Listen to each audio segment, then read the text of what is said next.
We have about 6,000 registered firearms here in the territory. That means that there's about 6,000 weapons that are registered with the police department in the hands of law-abiding citizens. Unfortunately, so far this year, territorial-wide, of those approximately 6,000 firearms, we've had a total of 18 that have been stolen from registered owners. And that's since January 1st, which is, in my opinion, an alarming number. A new trend that's starting to develop here in the Virgin Islands. It's not unique to St. Croix. This morning I was on the phone with Deputy Chief DeGraff over in St. Thomas, and they are having similar problems over there. We have seen a number of these. So far this year, I believe we've confiscated 4 in St. Croix. One of them was last weekend on a discharging a shot call. It originally came in as someone thought someone was discharging a firearm. The officers found spent shell casings, and they eventually recovered this weapon, only to find out that it was a blank.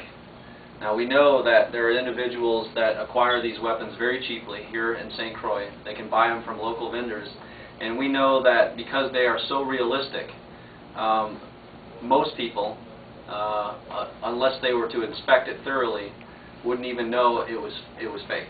And we are completely confident there are individuals that are using these weapons during the course of robberies and other things, believing the misconception that it's not an armed robbery. It doesn't constitute a robbery first under Virgin Islands law because the weapon is not real.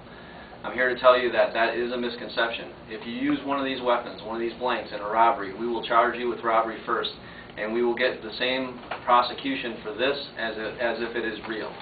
So I want to dispel that rumor if it's going around. We will treat it the same way.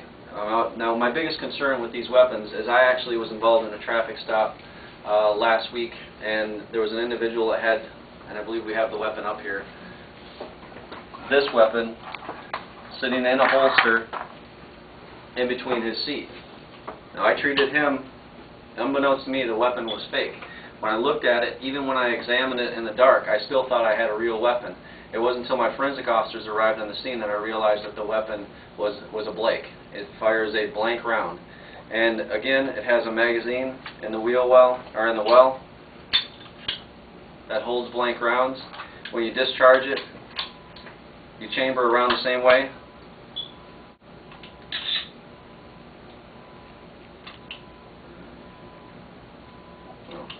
You chamber around the same way, and the magazine will lock to the front when a round goes into battery, and when it discharges, it sounds the same as a 9mm. And then it discharges the spent shell casing, another round goes into battery, and it's ready to fire again.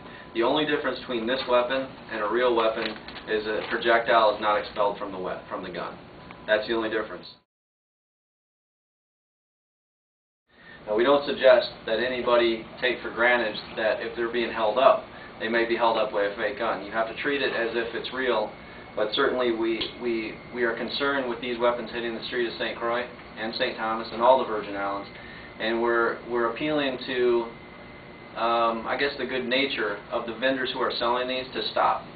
While they may not be illegal, it certainly is irresponsible, and I have spoken to the legislation yesterday, and I've asked them to put take this into account, and we are considering new laws which will require a vendor selling these weapons to have the weapon either painted a special color so they can be easily recognized, and in addition to that, we are considering legislation that will make it illegal to remove that color or possess a blank weapon that it does not have that color on it.